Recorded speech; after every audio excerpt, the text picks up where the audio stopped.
एफडीएचे आयुक्त तुकाराम मुंढे यांच्यानंतर FSSAI action मोडमध्ये आलाय। खराब अन्न विकल्याप्रकरणी स्विगी इन्स्टामार्टला एफएसएसएआय कडून 9 नोटीस पाठवण्यात आल्या। मुदत संपलेल्या खाद्यपदार्थांची विक्री झाल्याचा आरोप ग्राहकांनी केलाय।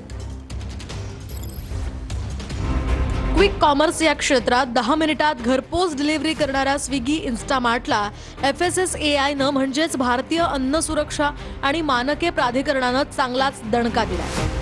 एफएसएसएआयनं स्विगी इन्स्टामार्टला 1-2 नव्हे तर तब्बल 9 नोटिसा पाठवल्या।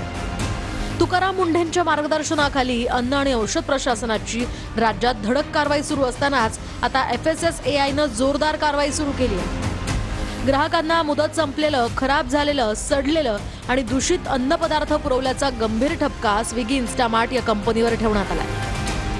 धक्कादायक बाब म्हणजे ग्राहकांनी तक्रार करून सुद्धा कंपनीनं त्यावर कोणतीही ठोस पावलं किंवा कारवाई केलेली नाही। उलट काही ग्राहकांना फक्त परतावा देऊन अन्न सुरक्षेच्या मूळ समस्येकडे दुर्लक्ष केल्याचाही ठपका स्विगी इन्स्टामार्टवर ठेवण्यात आला।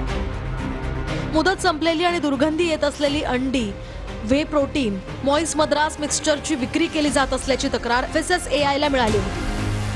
लहान मुलांचं अन्न अत्यंत निकृष्ट आणि असुरक्षित स्थितीत आढळून आलं आणि अयोग्य साठवणुकीमुळे हे उत्पादन खराब झालं अशी ही तक्रार एफएसएसएआयला प्राप्त झाली आहे। धक्कादायक बाब म्हणजे ग्राहकानं परत केल्यानंतर सुद्धा कंपनीनं तेच खराब उत्पादन पुन्हा दुसऱ्या ग्राहकाला पाठवल्याचाही आरोप आहे। एफएसएसएआयनं स्विगी इन्स्टामार्टला या सर्व त्रुटींवर लेखी स्पष्टीकरण आणि दस्तऐवजीकरण पुरावे सादर करण्याचे आदेश दिले।